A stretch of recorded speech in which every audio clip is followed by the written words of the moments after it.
আল্লাহর কাছে ভীষণ সন্তুষ্টি নিয়ে পৌঁছতে চাই যে আমি একটা ন্যূনতম ওই জীবনটা লিড করতে পারলাম, তাদের একটা ইনসাফের হাসি নিয়ে আমি আমার আল্লাহর কাছে পৌঁছতে চাই।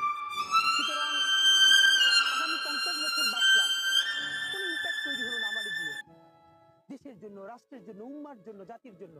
কিন্তু আমি ধরেন 5 বছর বাঁচলাম, সেটার মধ্য দিয়ে যদি আগামী 50 বছরের ইম্প্যাক্ট তৈরি হয়, তাহলে অনেকদিন বেঁচে থাকাই কি সাফল্যের বলেন? শহীদ প্রেসিডেন্ট জিয়াউর রহমান কয়টা দিন বেঁচেছেন, কিন্তু ভাবেন আজকে পর্যন্ত উনি আমার অনুপ্রেরণা। হাঁটতে হাঁটতে আমার পা ফুলে যা